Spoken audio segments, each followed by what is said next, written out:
Hello, and welcome to my next webinar on the C++ standard template library by example. Now that we've talked about sequential containers, including vector, dec, and list, we're now going to go ahead and turn our attention to a new topic, which is going to be iterators. As you'll see, there's lots of things to cover with iterators. So today we're first going to start by talking about what iterators are generally in C++ STL, and then we're probably going to have time to look over input and output iterators, which will save some of the more advanced iterators for tomorrow's discussion. So without any further ado, let's go ahead and get started. Let me share my screen. And you can see here, this is where the code segments we'll be covering today are located. They're in my C++ STL S-04 folder, and they'll be most likely in 4.1, 4.2, 4.3, and perhaps 4.4. We'll see how far we can get. All right, so let me go ahead now and share my IDE, which of course is CLion. And let's start by just giving a quick overview of what is an iterator.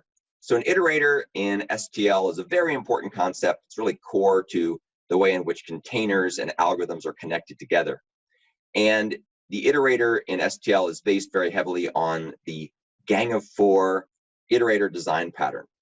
And essentially what this allows you to do is it allows you to start by moving to the beginning of a range of elements, advance to the next element, return the value that's referenced by the iterator at that element, and then check to see if you're done. That's what the iterator pattern is all about. And that's implemented very faithfully in the STL.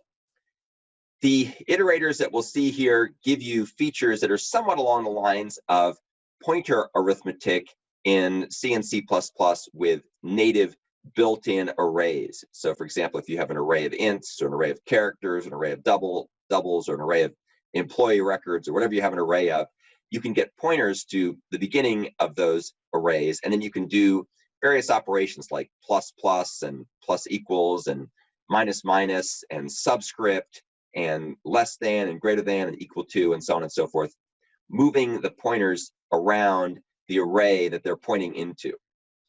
Now, as we'll see in C++ STL, there's actually different categories of iterators. So there's going to be input and output iterators, which is what we're going to start by talking about today. And then there's also other kinds of iterators like forward iterators, bi-directional iterators, and random access iterators that we'll talk about later. For most of the iterators that are available in STL, they at very least support the operations we show here. And notice these operations are all done by overloading all the various operators. Things, again, like the equality or inequality operator, the assignment operator, the star or dereference operator, plus, plus, minus, minus, and so on. So most of the iterators we're going to talk about support dereferencing, either to read and or to write, plus plussing, either pre-increment or post-increment, assignment, equality, and inequality. Most of them support that. Then for bidirectional iterators, which we'll talk about, those are typically associated with the so-called associative containers. They also support the ability to go backwards or decrement, either pre-decrement or post-decrement. And then there's also a whole slew of operators that are available for the so-called random access iterator category, which are things we can use for decs or vectors.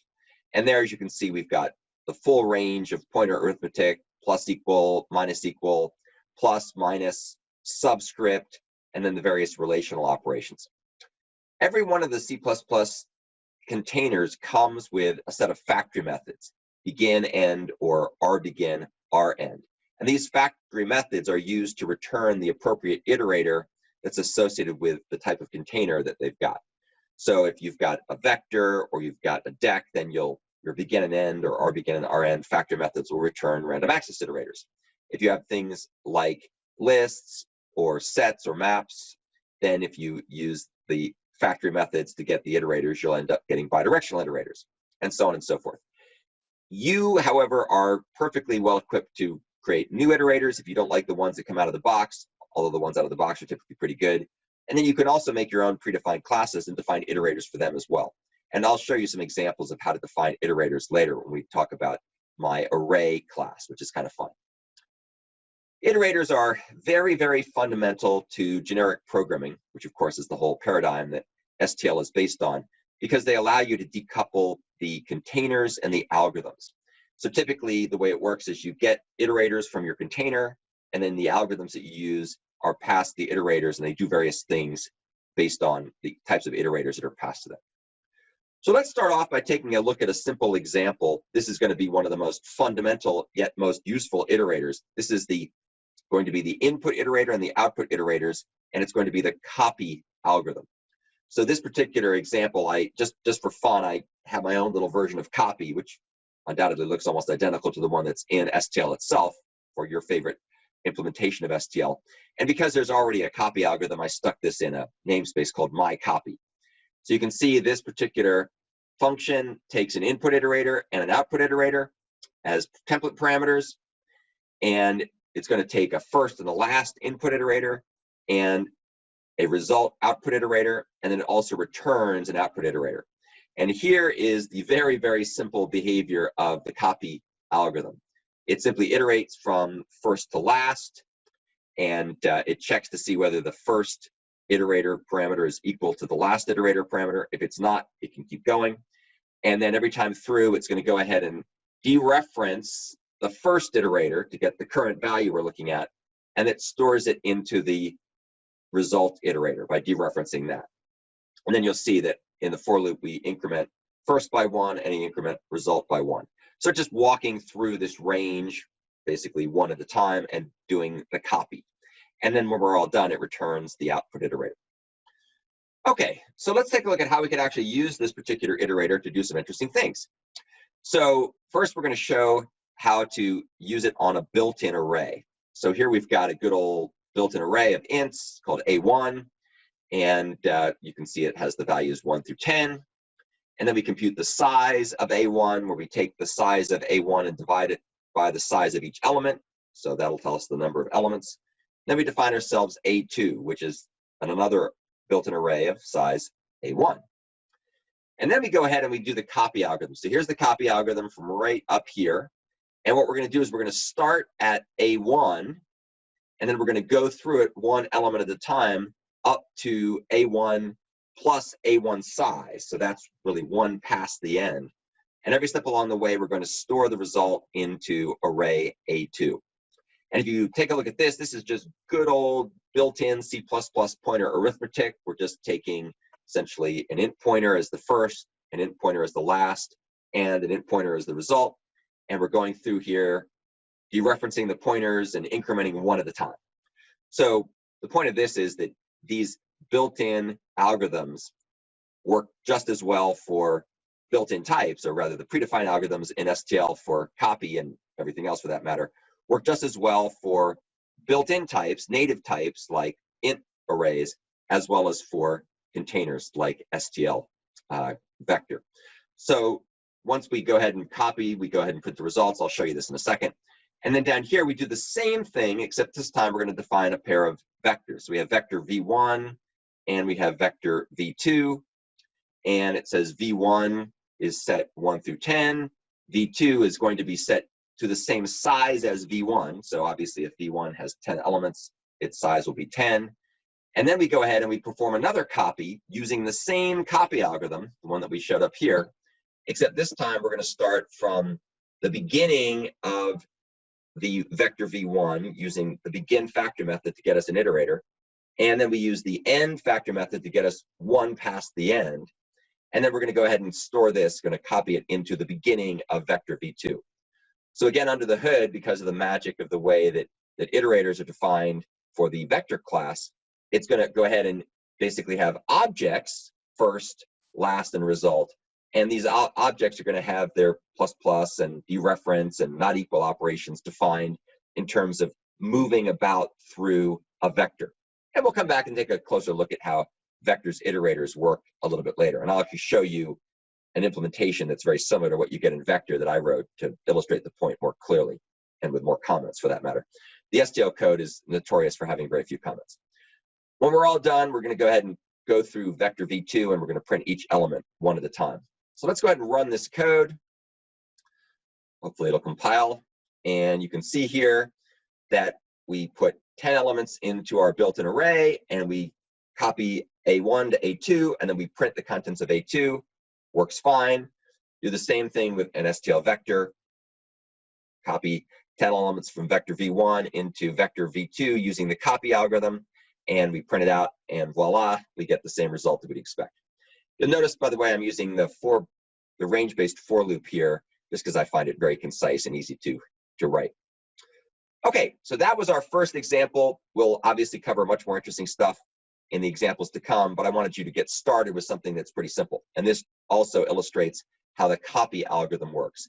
And just keep in mind how copy works. We're going to look at this again multiple times as we go through this particular set of material. All right, let us move on to 4.2.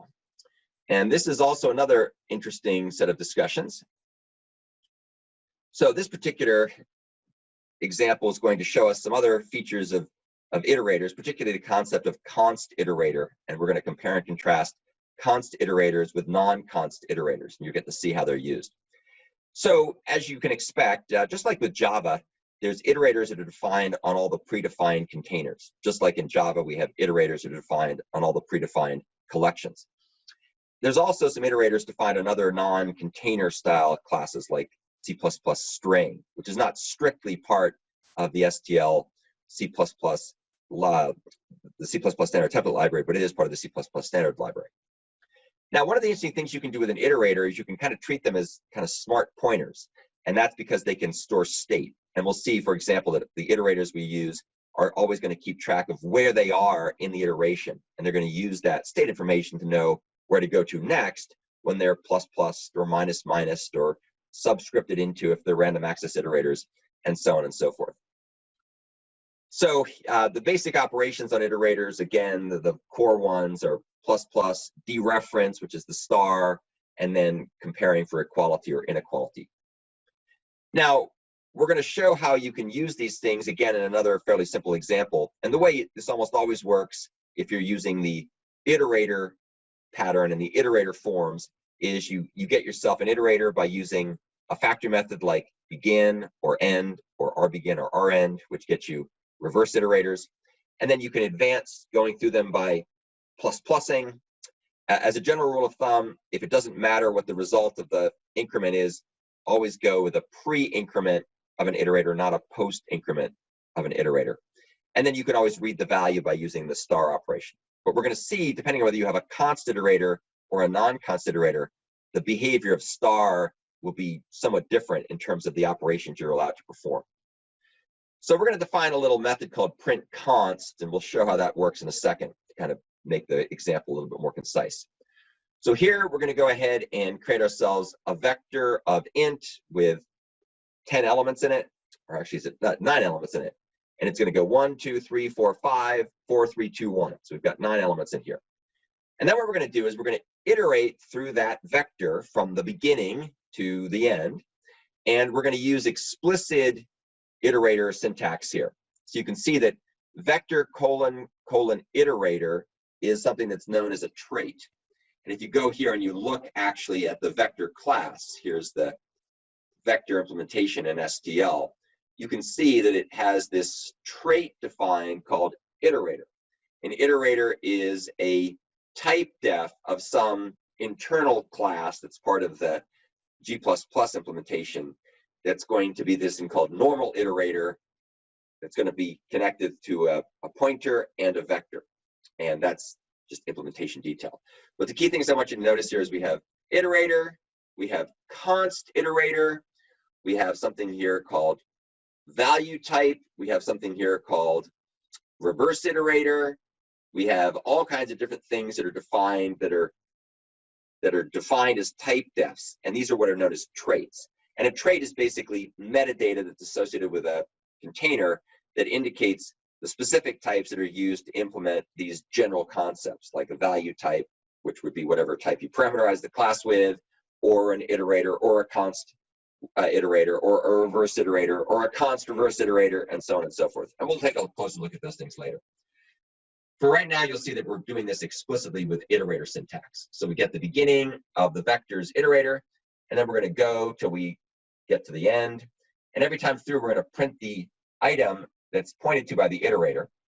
And because this is just a regular iterator, not a not a const iterator, it's a non-const iterator, we could also change the value that's pointed to via the iterator. So what we're going to do here is we're going to say star it minus equal 1, which subtracts 1 from each element in this iterator. So just for kicks, let me go ahead and run this. You can see what the results are. So you can see that when we printed out the original contents, it was 1, 2, 3, 4, 5, 4, 3, 2, 1. And then after we went ahead and decremented each element by 1, it was going to be, basically 0, 1, 2, 3, 4, 3, 2, 1, 0. But then we're going to sort the results. And what we're seeing here is the result of sorting things. And we'll see that in a second when we look at the code. Okay, so always keep in mind, you can never dereference the end of an iterator. You can only dereference things that are coming from beginning to 1 up to the end, or 1 less than the end. And that's because the end is always 1 past the last valid value. And that's why when you see operations like sort, which we're using here, it always goes from beginning to 1 past the end. And this is just done to mimic the semantics of pointer arithmetic, which you can also do something very similar. What we're going to do now is we're going to take our vector that we've sorted and we're going to print it as a const. So if you come down here and you see print const, const takes a const ref vector. So it takes a const ref to a vector. And what that means is we can't do any operations on the vector parameter v that will change its values. In fact, we literally cannot do that because it's a const vector. So any attempts to try to change its contents will not even compile.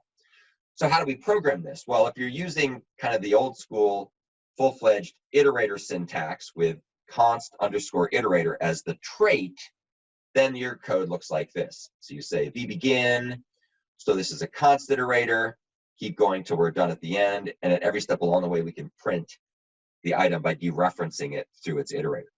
Notice it's illegal, because this is a const iterator, to try to do something like this. We can't try to assign to it, which we could do, as I showed you earlier when we were showing the non-const iterator implementation. So you can't assign to const iterators. If you try to do that, it'll blow up.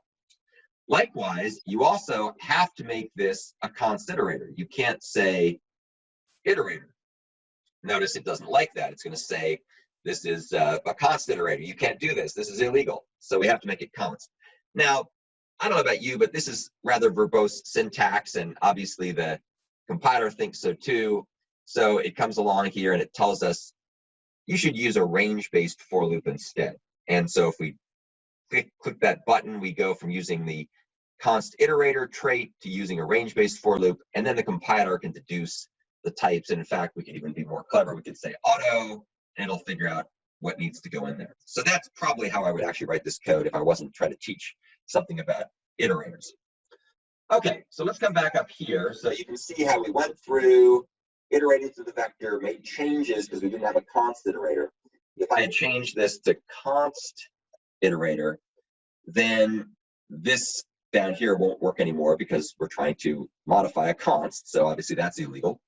But if we just had an iterator to begin with, so that all worked fine. We could change the values. We sorted it, and you saw what happens when we sorted it. It ended up being 0, 0, 1, 1, 2, 2, 3, 3, 4. So those were the contents there.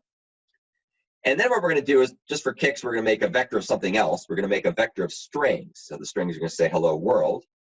And then what we're going to do, and in fact, I think I can even get rid of the parens here. That works quite nicely.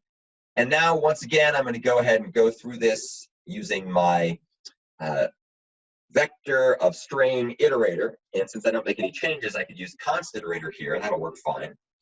And then I go ahead and I print the results out using the range-based for loop. So this way I show it by using a const iterator. This way I show it using a range-based for loop. You can see the compiler really, really wants us to not use the ugly syntax, the more verbose syntax. It wants us to use a range-based for loop. So it really wants us to do it like that. And notice, by the way, down here, I use a reference to an auto, so we don't make a full-blown copy of the contents of each string that we're iterating over. We're just getting basically a reference to it. Okay, and down here you can see that we print out the size, followed by the contents of the string. And when we ran that, that produced this output. We said hello world, and the 5 there is just indicating that we have 5. The size of each of those things is 5 because hello has 5 characters and world has 5 characters. So that's illustrating how this works. Okay, so pretty cool example, demonstrates a bunch of interesting things about iterators. It illustrates that if you have non-const iterators, you can actually modify the content you're iterating over. If you have const iterators, you cannot. And then illustrating how nowadays you don't have to do the full-blown syntax for iterators. You can use the wonderful type deduction features of C++ to hide you from some of those details. Okay, let's go ahead and take a look at some other examples.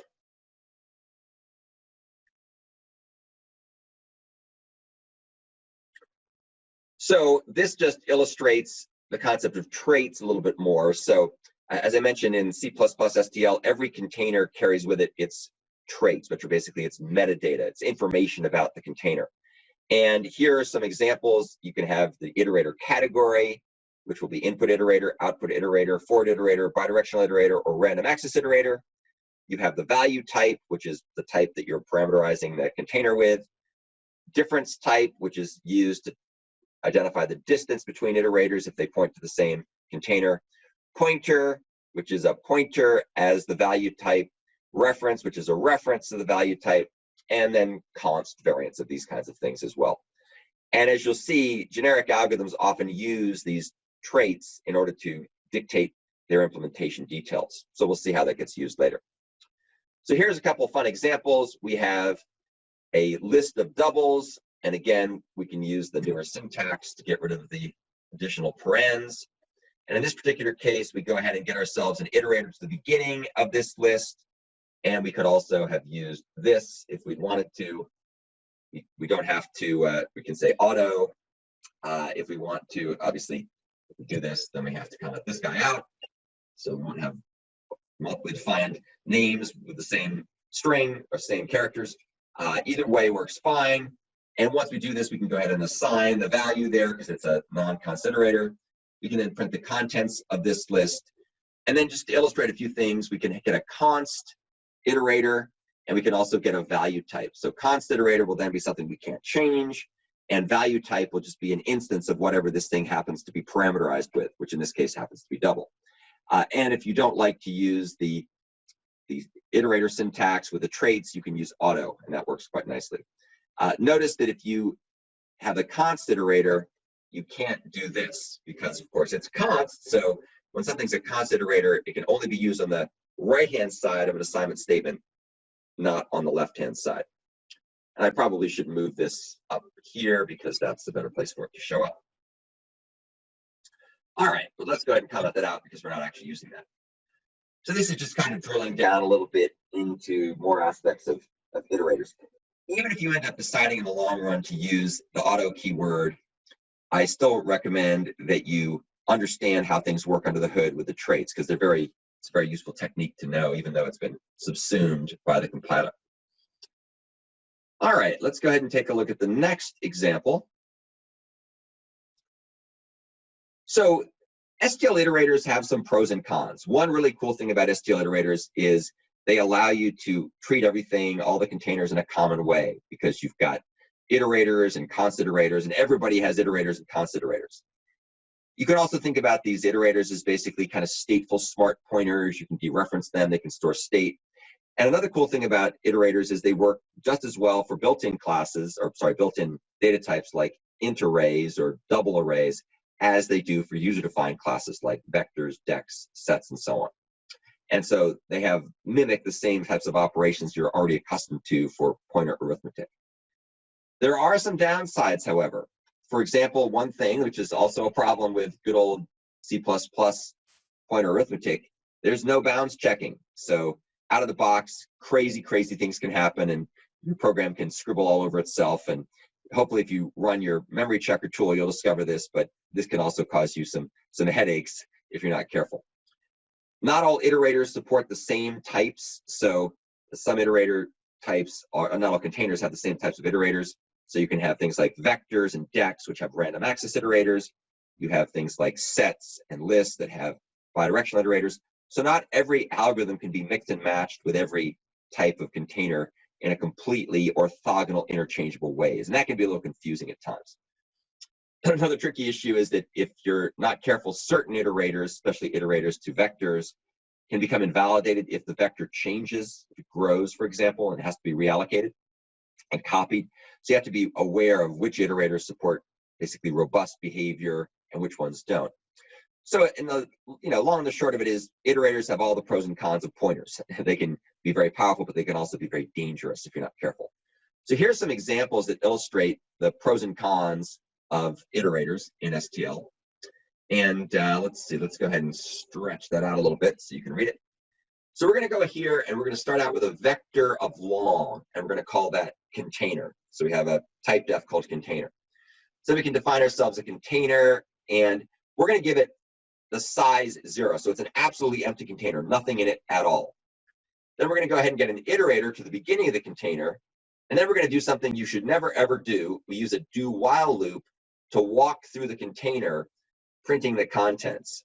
And if you take a look at this, what's going to happen here is it has no contents, but we're still going to go ahead and dereference it and try to access it anyway. Because it's a do while loop, it will terminate, but it'll already go ahead and access something that should never have been accessed. And then when we're done, we're going to go ahead and try to sort the container. So let's run this code, and you'll see some interesting things here. First, you'll see, ooh, something happened. We got a dump. We got things went awry. So let's see if we can run this with Valgrind turned on. And you can see that what happens here is that when we do this, let's see if I can run this again with debugger turned on.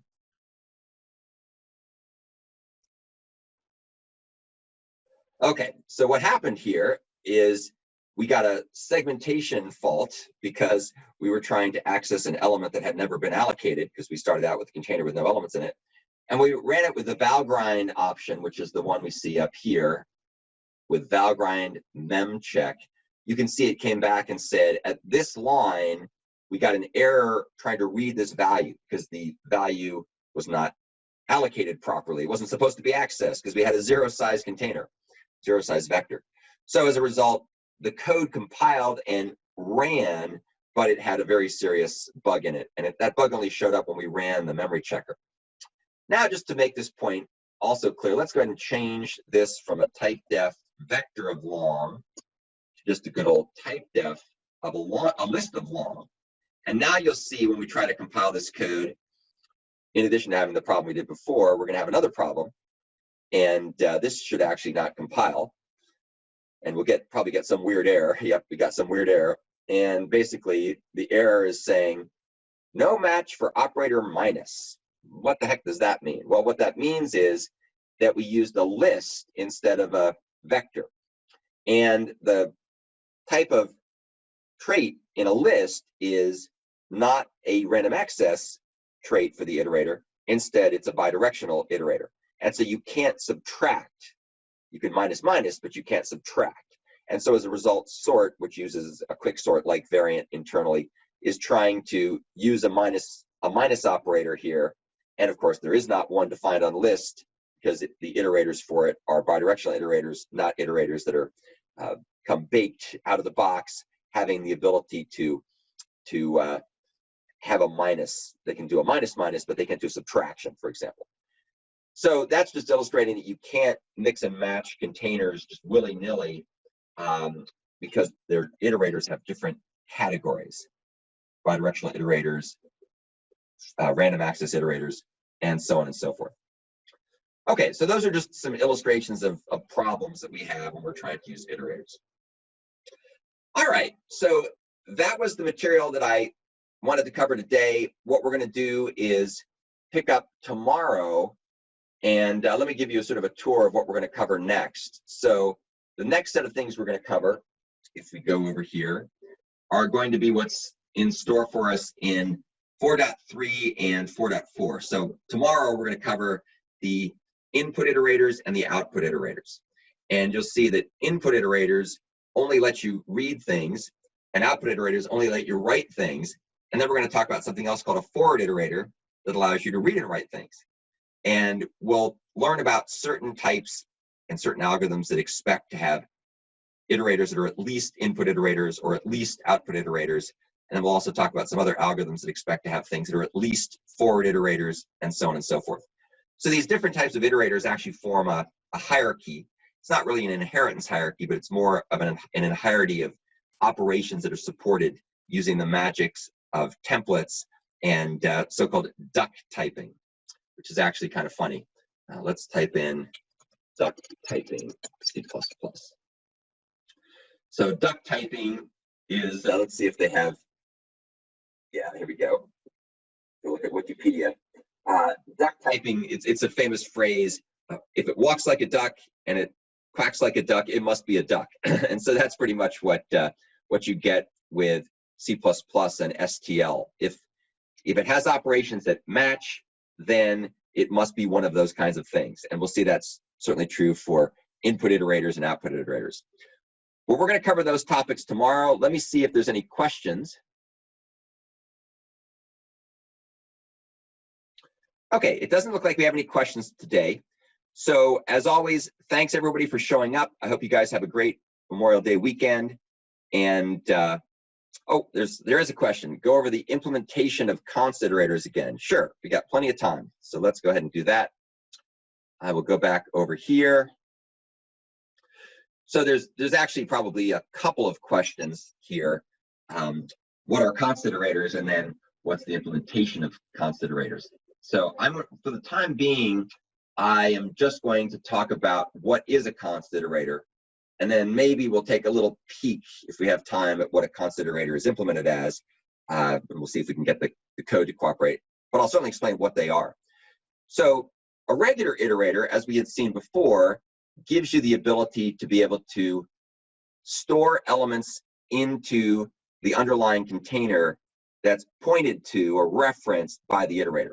So here you can see we have dlist, which is a list of doubles. We have dlist iter, which is an iterator to the beginning of the list of doubles. And we can say star dlist iter, and we can give it some value. So if we run this thing, here, let's do this so you can see what it looks like. So we're going to start off by doing this. And you can see here that, oh, I probably should also, let's be a little bit less verbose if we don't mind. Let's see, there we go. So we're gonna print these things out separated by spaces, not by new lines. That make it a little bit easier to read. So let's go ahead and do this and run it again. Probably be able to see what's going on here. Okay, so you can see here that the values here in the original list were 10.1, 20.2, 30.3, 40.4. I think you detect a pattern. And then what I went down here is I got myself an iterator to the first element, and I stored the value 100.1.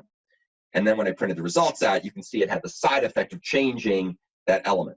And that worked perfectly fine because dlist iter is a non-const iterator. It's just a regular good old vanilla iterator.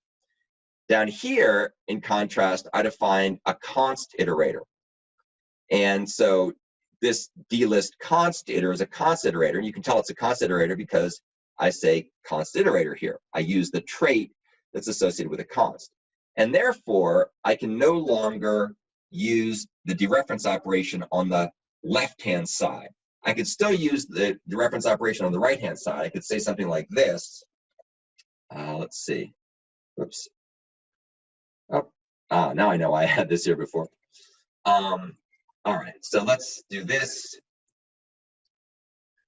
Okay, so this won't work because dlist const iter is a const iterator, but this will work. I could say double dd equal dlist const iter, and then comment that out for now. So you can see that I can use the const iter on the right-hand side of the assignment statement. So that's what's called an R value, but I can't use it on the left-hand side of the assignment statement because it's not an L value. You can't assign to it. And let's see if we get lucky. This STL code can be a bit of a bear to look at times. But if you come in here, we can see there's this thing called a list const iter. So let's go see if we can find list const iter. So here is list const iter. This is the source code for it. And if we were to search down through this, we would find all kinds of interesting operations like the plus plus operator and the pre-increment and pre-decrement plus plus and the pre-increment and pre-decrement minus minus and the equality operation and so on and so forth. But try as we might, when we look through this thing, we're never going to find a non-const star operator, a dereference operator. And the reason for that, of course, is that a const iterator doesn't let you do the non-const stars. You can't use it on the left-hand side of the assignment statement. And so you won't find that particular operation here anywhere you go to look. For kicks, let's go up here. Let's go back over here again, and let's go see if we can find iterator. And again, the STL source code is rather complicated to look through. They don't have a lot of comments, and it's strewn out all over the place. So we may or may not be able to find what we're looking for here. But if we were to spend time sort of looking around through here, what we would discover would be that there was in fact the ability to dereference or put the reference symbol for the non-const iterator, which is this one, because it defines it in a way where it can appear on the left-hand side. So it has both const and non-const operator star. Let's see if we get lucky. There we go. So you can see we have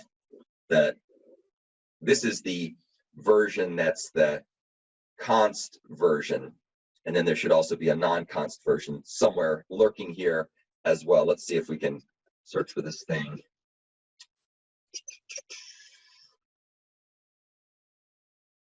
So you can see we've got const versions here. And then if we were to poke around with the source code long enough, we'd find the non-const version as well. And the non-const version would only be viable for non-const iterators. So that's basically how the implementation works under the hood. Again, I will show you a complete implementation of how to write iterators later using a much better commented version of all this stuff, so you don't have to get lost in the weird STL implementation portions. But the long and the short of it is that a const iterator only has a const dereference operation, whereas the non-const iterator has both const and non-const dereference operations. Operator star is the dereference operator in this context. Okay, so I hope that helped with your question. If there's still other questions, don't hesitate to ask them. Please feel free to post it to my YouTube channel. I'll be putting this video up here shortly. And these videos are doing quite well. I'm quite amazed. There's lots of hits on the C++ STL stuff recently, so that's great. And I look forward to having future sessions with everybody. And I hope you guys have a good day.